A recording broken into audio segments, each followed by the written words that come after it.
బీరకాయ మసాలా కర్రీ కావాల్సిన ఐటమ్స్ ఏంటో ఇప్పుడు చూద్దాం.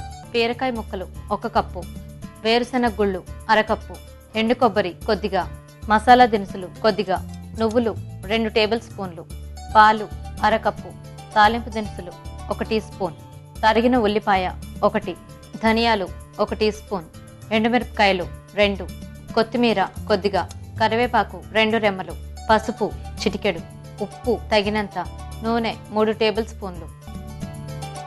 ఆయిల్ వేసుకుందాం. ఇప్పుడు ఫస్ట్ ఇది పేస్ట్ చేసి పెట్టుకోవాలి. ఈ 6 ఐటమ్స్ పేస్ట్ చేసి పెట్టుకోవాలి.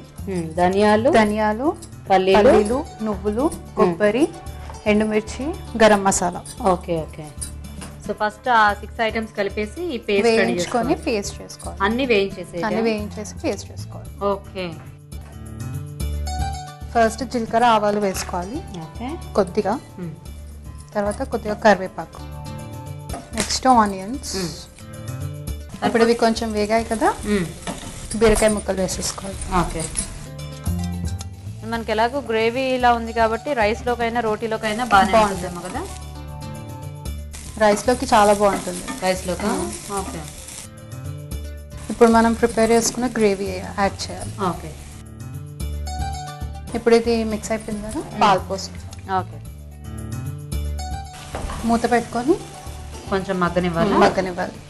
సో ఇంక ఈ పాలల్లో మనకి మగ్గితే రెడీ అయిపోయినట్టేనా? వాటర్ పోయాల్సిన అవసరం లేదు, మిల్క్ పోసాం కదా. అవునవును.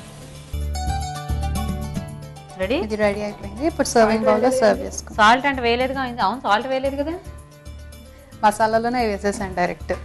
అంటే నువ్వు వేసిన మసాలా పేస్ట్ లో సాల్ట్ వేసి గ్రైండ్ చేసేసుకున్నావా? నువ్వు నాకు ఆ విషయం చెప్పాలి కదా, మర్చిపోయావు చూసావా? ఓకే. సో కావాలనుకుంటే మనం మసాలా గ్రైండ్ చేసేటప్పుడు అందులోనే సరిపడా సాల్ట్ వేసేసుకోవచ్చు అండి, లేకపోతే జనరల్ కూరలో వేసుకుంటాం కదా అలా అయినా వేసుకోవచ్చు. ఇది అయిపోయింది, సర్వింగ్ బౌల్లో తీసుకో. Okay okay. ఫైనల్గా కొత్తిమీర. ఓకే. బీరకాయ masala curry ready. Very good. చూసారు కదండి, వేడివేడిగా బీరకాయ మసాలా కర్రీ కూడా రెడీ అయిపోయింది.